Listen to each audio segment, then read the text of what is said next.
नमस्कार मंडळी.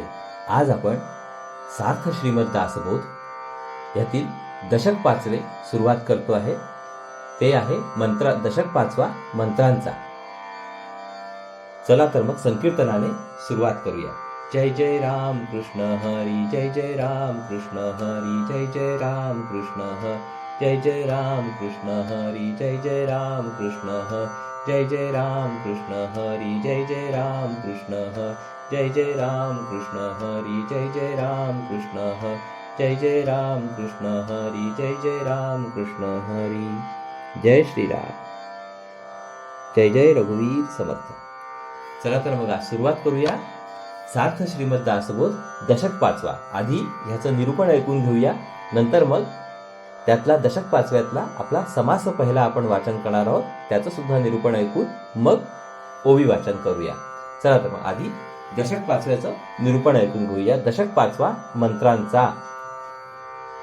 मानवी जीवनात विविध क्षेत्रांमध्ये अहोरात्र ज्ञान साधना चालते.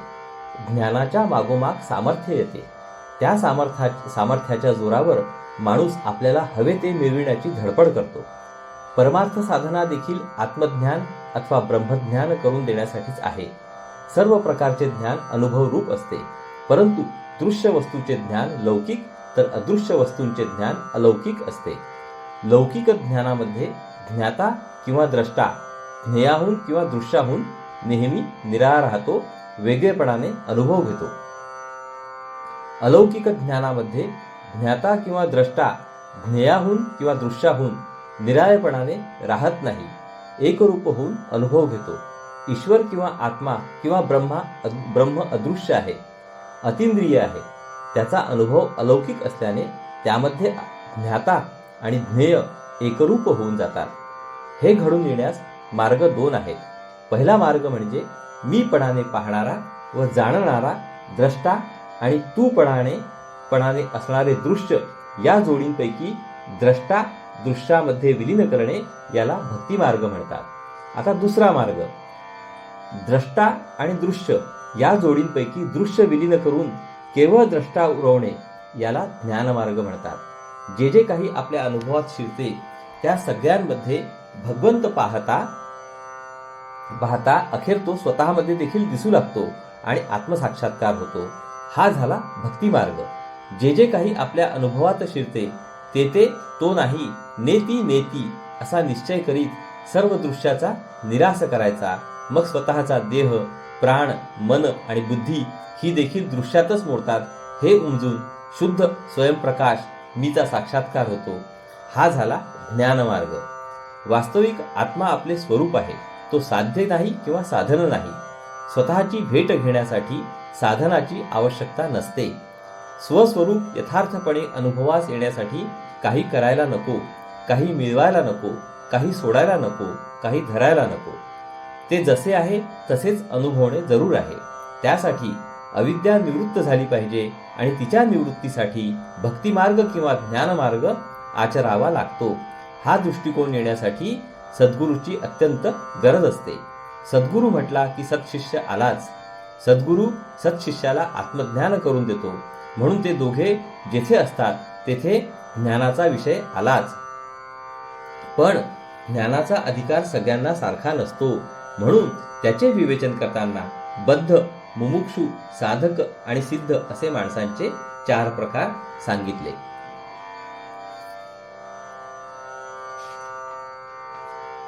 चला तर मग आता आपण समास पहिला, दशक 5वे समास पहिला, ज्याचं शीर्षक आहे गुरुनिश्चय, याचं निरूपण ऐकून घेऊया. आधी जगामध्ये कोणताही जीव जेव्हा जन्मास येतो तेव्हा तो अगदी असमर्थ व असहाय्य असतो.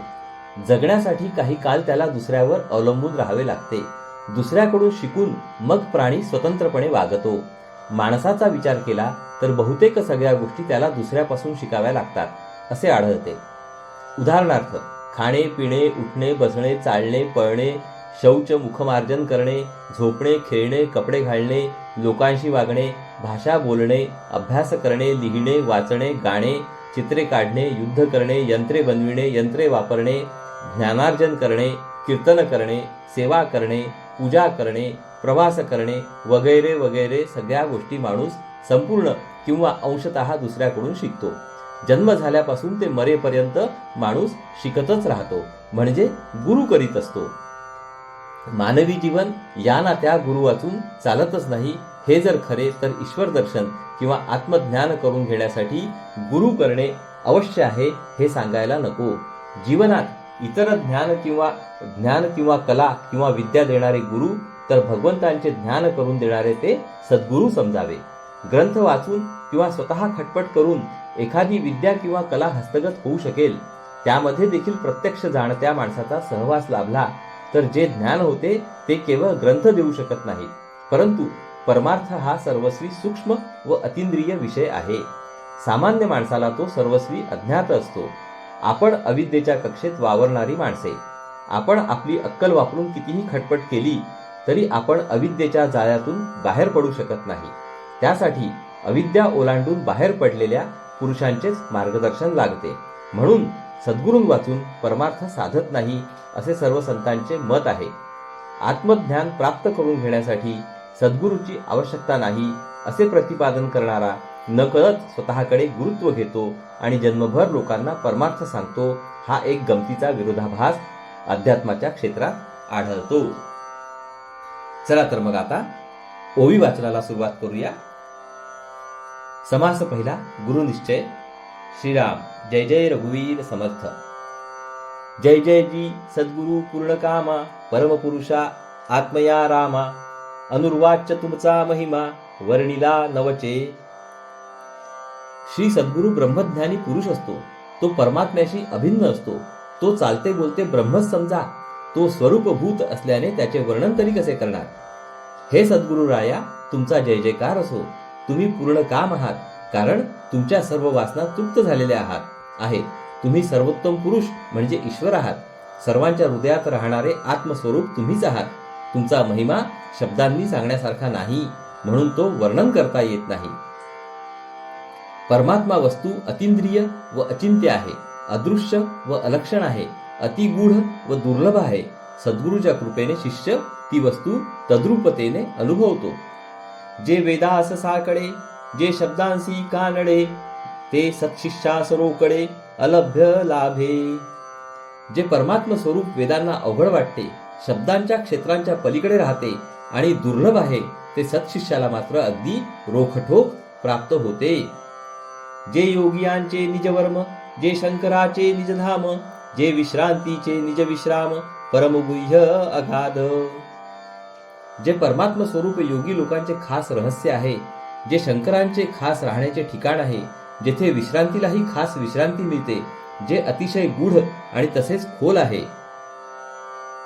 ते ब्रह्म तुमचे नियोगे, स्वये आपणची होई जे आंगे, दुर्घट संसाराचे निपांगे, पांगी जे ना सर्वथा.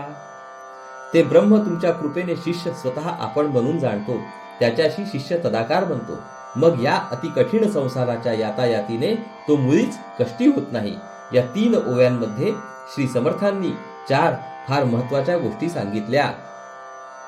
पहिली, दुर्लभ परमात्मा सत्शिष्याला साक्षात अनुभवास येतो.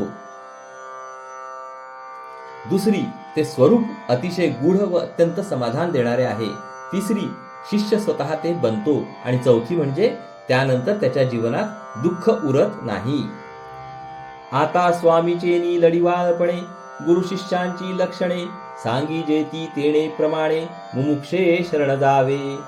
गुरु शिष्यांच्या लक्षणांची प्रस्तावना करतात.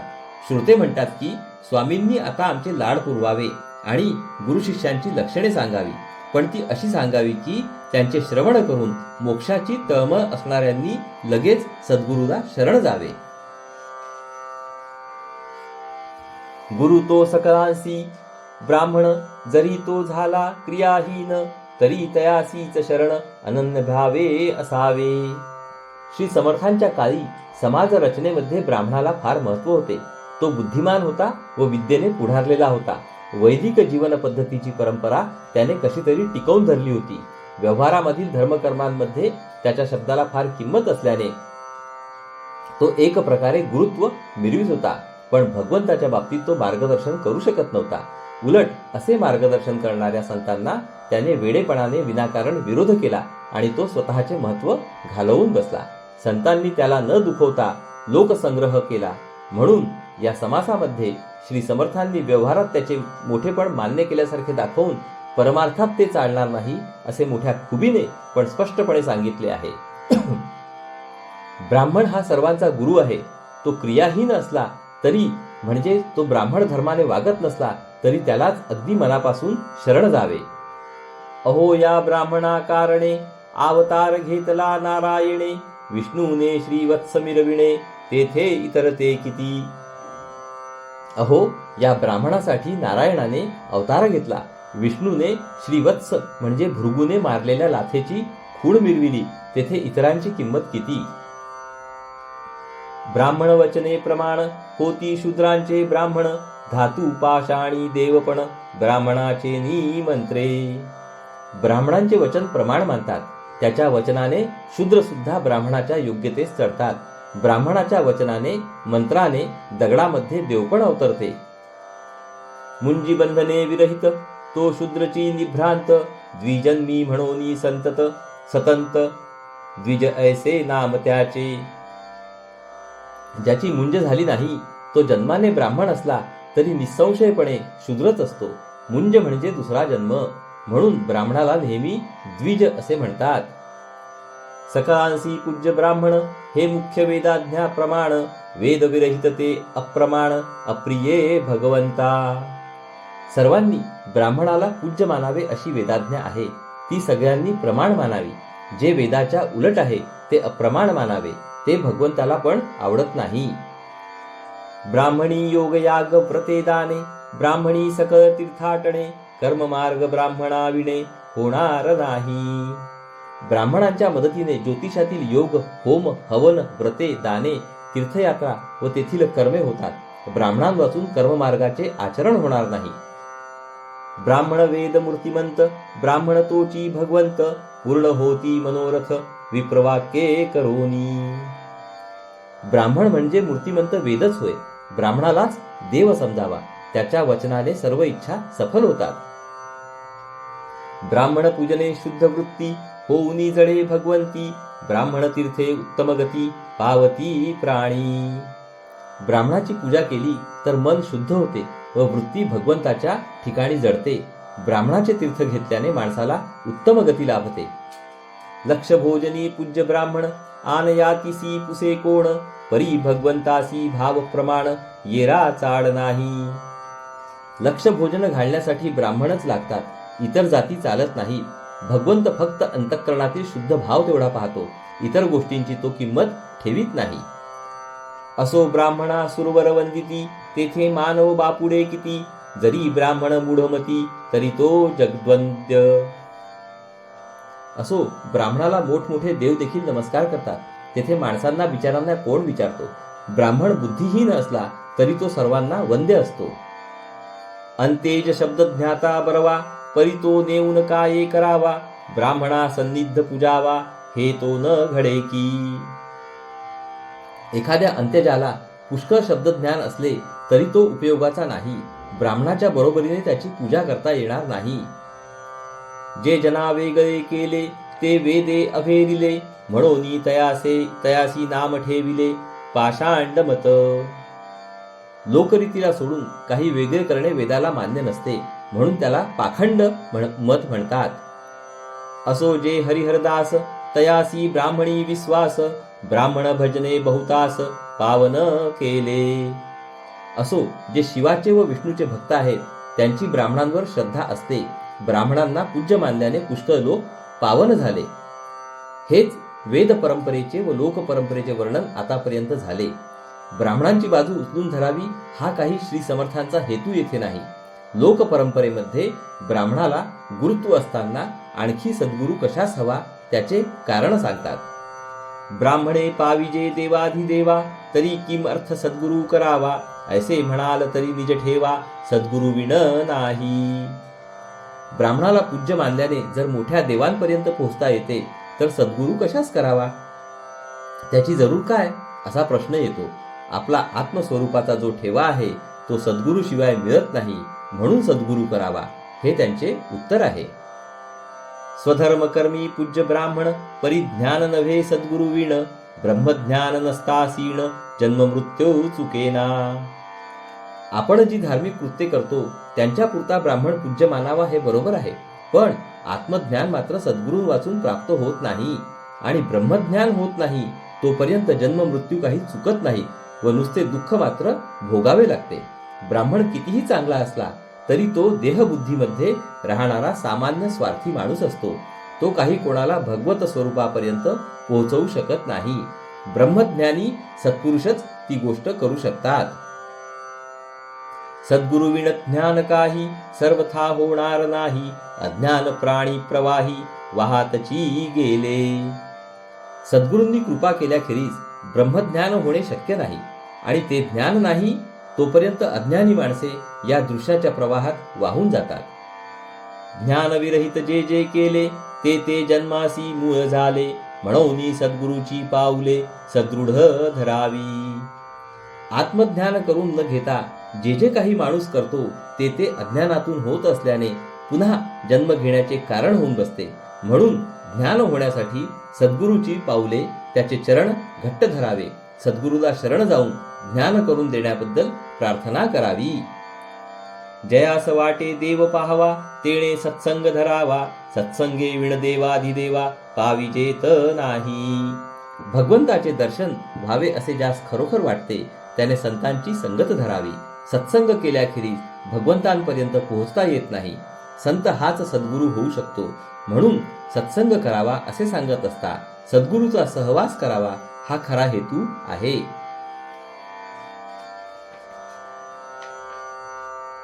नाना साधने बापुडी, सद्गुरु वीण करीती वेळी, गुरुकृपे वीण कुडकुडी, व्यर्थची होती.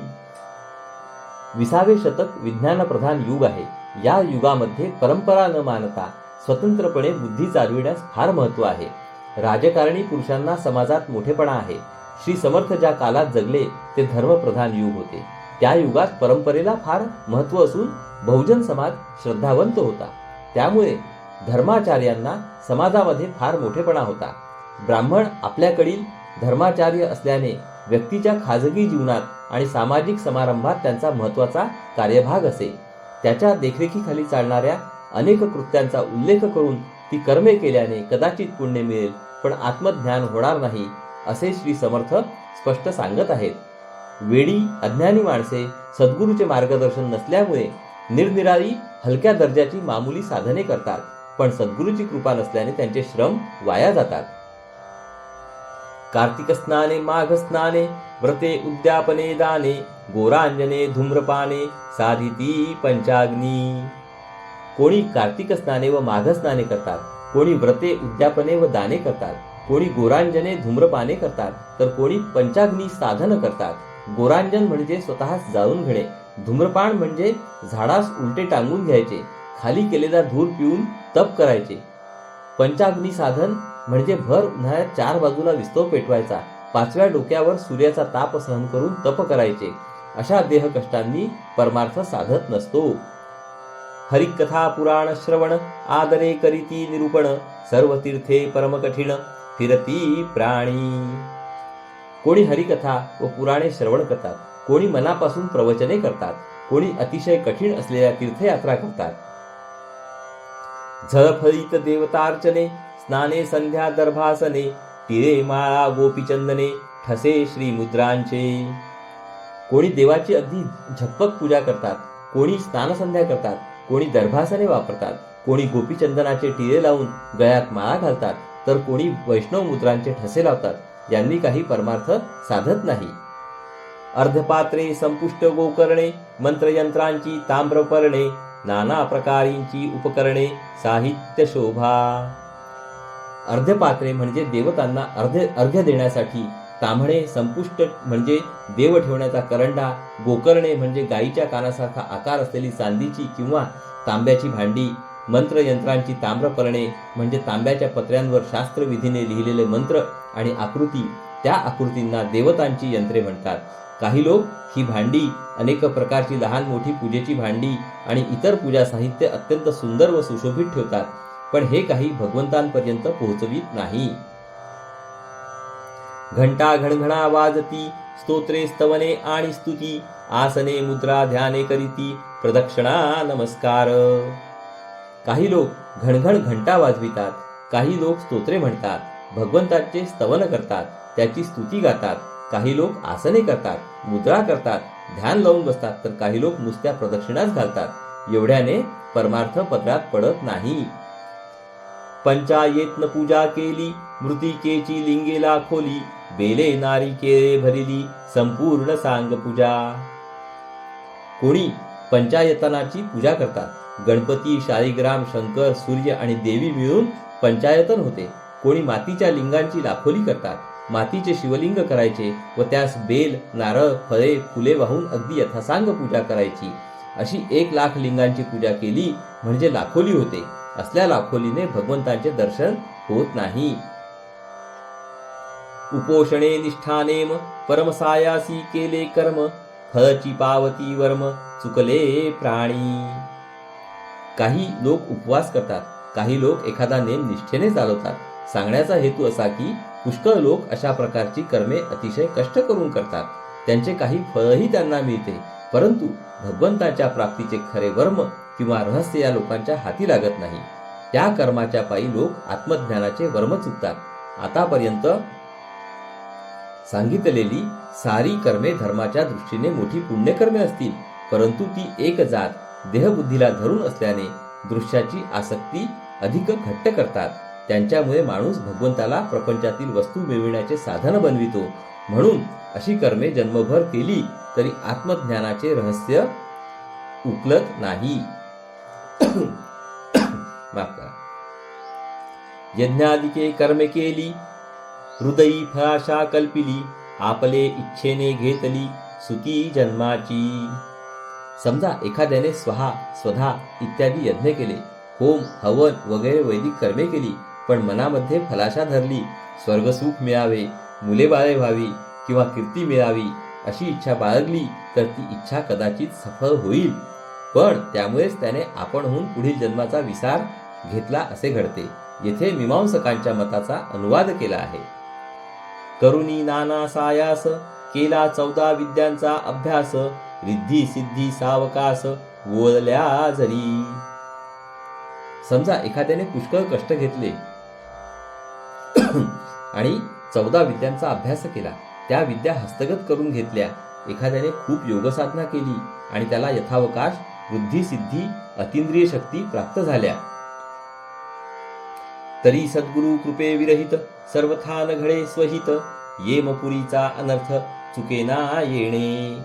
तरी सद्गुरूची कृपा झाल्याखेरीज त्याचे आत्महित होत नाही, त्याला आत्मज्ञान होत नाही, आणि ते नाही तोपर्यंत इतर काही केले तरी यमपुरीच्या यातना चुकत नाही. दृश्यातील सगळ्या विद्या प्राप्त झाल्या तरी माणूस अज्ञानाच्या कक्षेतून बाहेर पडत नाही.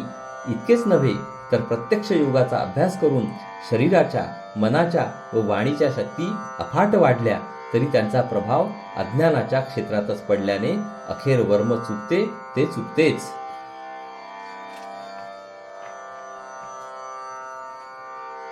जवनाही ज्ञान प्राप्ती, तव चुकेना यातायाती, गुरुकृपे वीण अधोगती, गर्भवास चुकेना. ज्ञानावाचून मानवी जीवनाची पूर्णता नाही, ही गोष्ट श्री समर्थांनी येथे मोठ्या प्रभावीपणाने सांगितली आहे. आत्मज्ञान असो की विज्ञान म्हणजे सायन्स असो, ज्ञानातच खरे सामर्थ्य भरलेले आहे. ज्या व्यक्तीच्या आणि समाजाच्या जीवनात ज्ञानाचा प्रभाव नाही, ज्ञानाची उपासना नाही, वाढ नाही आणि लालसा नाही, ती व्यक्ती व तो समाज या जगात उत्तम जीवन जगणे शक्यच नाही.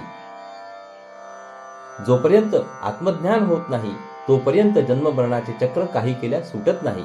सद्गुरूच्या कृपेखेरीज गर्भवास चुकत नाही व नरकात जाणे सुटत नाही. ध्यान, धारणा, मुद्रा, आसन, भक्तिभाव आणि भजन सकळही फोल ब्रह्मज्ञान, जवते प्राप्त नाही. जोपर्यंत ब्रह्मज्ञान होत नाही तोपर्यंत ध्यान, धारणा, मुद्रा, आसन, भक्ती, भाव आणि भजन या सगळ्या गोष्टी व्यर्थ ठरतात, निरुपयोगी होतात. भक्तीचेनी योगे देव, निश्चये पावती मानव. हे समजून घेण्यासाठी दासबोध लिहिणारे श्री समर्थ आत्मज्ञानाचे महत्त्व किती ठासून सांगत आहेत हे ध्यानात घ्यावे. प्रपंचात काय आणि परमार्थात काय, विवेक आणि त्यातून जन्मणारे ज्ञान यांनाच मानवी जीवनात खरी किंमत आहे. माणसाची सारी कर्मे ज्ञान पर्यवसायी झाली पाहिजेत, नाहीतर त्या कर्मांचे कष्ट तेवढे पदरात पडतात आणि जीवन अर्धविकसित राहते. सद्गुरु कृपा न जोडे आणि भलतीच कडे वावडे, जैसे आंधळे चाचरो न पडे गारी आणि गडधरा. ज्याप्रमाणे एखादा आंधळा माणूस कोणाचे मार्गदर्शन न घेता चाचपडत चालू लागला तर तो चिखलात पडतो किंवा खोल खड्ड्यात पडतो, त्याचप्रमाणे जीवनात ज्याला सद्गुरूची कृपा मिळत नाही तो भलत्याच मार्गाने वावरतो, उगीच इकडे तिकडे भटकतो. जैसे नेत्री घालिता अंजन पडे दृष्टी सनिधान, तैसे सद्गुरु वचने ज्ञान प्रकाश होये.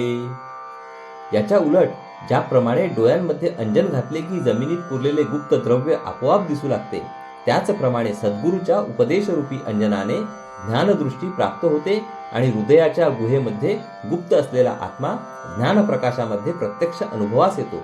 सद्गुरू कृपा करतो म्हणजे काय करतो हे येथे स्पष्ट केले. देहबुद्धीमध्ये वावरणारा जीव अहंकार केंद्रित राहून स्वतःकडे व जगाकडे पाहतो. अज्ञानाचा हा स्वार्थमय दृष्टिकोन काही केल्या तो सोडू शकत नाही. सद्गुरू कृपा करतात म्हणजे जीवाला ईश्वर केंद्रित करतात किंवा स्वस्वरूप केंद्रित बनवितात. मग तो आत्मबुद्धीने स्वतःकडे व जगाकडे पाहू लागतो. ज्ञानाचा हा निस्वार्थमय दृष्टिकोन देणे हे सद्गुरूच्या कृपेचे खरे लक्षण समजावे. सद्गुरू जीवाची तळमळ शांत करतात, ईश्वर दर्शन घडवितात. पूर्वी मोठे संत झाले, त्यांनी गुरुदासत्व पत्करले, म्हणून मोक्षासाठी सद्गुरू करावा असे अखेर सांगतात. सद्गुरू वीण जन्म निर्फळ, सद्गुरू वीण दुःख सकळ, सद्गुरू वीण तळमळ जाणार नाही. सद्गुरू केला नाही तर जन्म वाया जातो. सद्गुरू पाठीशी नसेल तर सगळे जीवन दुःखमय बनते. सद्गुरू शिवाय जीवाची तळमळ निवत नाही. सद्गुरूचेनी अभयंकरे प्रगट होई जे ईश्वरे, संसार दुःखे अपारे नासो न जाती. अभय देणारा आपला हात सद्गुरूंनी डोक्यावर ठेवला तर प्रत्यक्ष ईश्वर प्रगट होतो. ईश्वराचे दर्शन घडते आणि संसाराची सारी दुःखे नाहीशी होऊन जातात. जीवाला वरच्या पातळीवर उचलून ईश्वर दर्शनाला योग्य करण्यासाठी सद्गुरू आपली शक्ती त्याला देतात, यात शंका नाही. किंबहुना आपले विचार दुसऱ्यास देणे, पटविणे, शिकविणे यात देखील नकळत देणारा शक्तिपातच करीत असतो. मागे झाले थोर थोर संत महंत मुनेश्वर, तयासही ज्ञान विज्ञान विचार सद्गुरूचेनी. पूर्वीच्या काळी मोठमोठे संत महंत आणि मुनिश्रेष्ठ होऊन गेले. त्यांना सुद्धा आत्मज्ञानाचा विचार त्यांच्या सद्गुरूपासूनच प्राप्त झाला. श्रीरामकृष्ण आदी करुणी अति तत्पर गुरुभजनी, सिद्धू साधू आणि संतजनी गुरुदास्य केले. श्रीराम, श्रीकृष्ण वगैरे अवतार यांनी अति मनापासून सद्गुरू सेवा केली. तसेच सिद्ध साधू आणि संत यांनी देखील सद्गुरूचे दास्य केले. सकळ सृष्टीचे चाळक हरिहर ब्रह्मादिक, तेही सद्गुरुपती रंक महत्वान चढेती. हे एवढे विश्व चालविणारे ब्रह्मा, विष्णू आणि महेश्वर, पण ते सुद्धा सद्गुरूच्या चरणाशी लीन होऊन राहतात. तेथे आपले महत्व मिरवीत नाही. असो जयासी मोक्ष व्हावा, तेणे सद्गुरू करावा, सद्गुरू वीण मोक्ष पावावा, हे कल्पांती न घडे. असो ज्याला मोक्ष मिळावा असे खरोखर वाटते, त्याने सद्गुरू प्राप्त करून घ्यावा. सद्गुरून वाचून मोक्ष मिळणे कल्पांतीही शक्य नाही. पुढील समासाच्या विषयाचा उपक्रम. आता सद्गुरू ते कैसे, नव्हे ती इतरा गुरु ऐसे, जयाचे कृपेने प्रकाशे शुद्ध ज्ञान. आता सद्गुरू कसे असतात असे विचाराल तर ते इतर गुरुसारखे नसतात. सद्गुरूच्या कृपेने शुद्ध ज्ञान किंवा आत्मज्ञान हृदयामध्ये उदय पावते. त्या सद्गुरूची ओळखण पुढिले समासी निरूपण, बोलिले असे श्रोती श्रवण अनुक्रमे करावे. अशा सद्गुरूंना ओळखावे कसे यांचे विवेचन पुढील समासात केले आहे. ते विवेचन श्रोत्यांनी या समासातील संदर्भ न सोडता श्रवण करावे. सद्गुरू आत्मज्ञान करून देतो हे मुख्य सूत्र ध्यानात ठेवून ऐकावे. इति श्रीदासबोधे गुरुशिष्य संवादे गुरुनिश्चये नाम समास पहिला. या प्रकारे आपला दशक 5व्यांमधले समास पहिल्याचं वाचन संपलेलं आहे. हरिओम तत्सत, हरिओम तत्सत, हरिओम तत्सत. हरे कृष्ण कृष्ण कृष्ण हरे हरे, हरे राम राम राम हरे हरे, हरे कृष्ण कृष्ण कृष्ण हरे हरे, हरे राम राम राम हरे, हरे कृष्ण कृष्ण कृष्ण हरे हरे, हरे राम राम राम हरे हरे, हरे कृष्ण कृष्ण कृष्ण हरे हरे, हरे राम राम हरे हरे। जय योगेश्वर श्री कृष्ण की जय हो। जय श्रीराम जय श्रीराम जय श्रीराम। जय जय रघुवीर समर्थ। चला तर मंडळी, पुढील भागात परत भेटू। नमस्कार. हरिओम हरिओम हरिओम.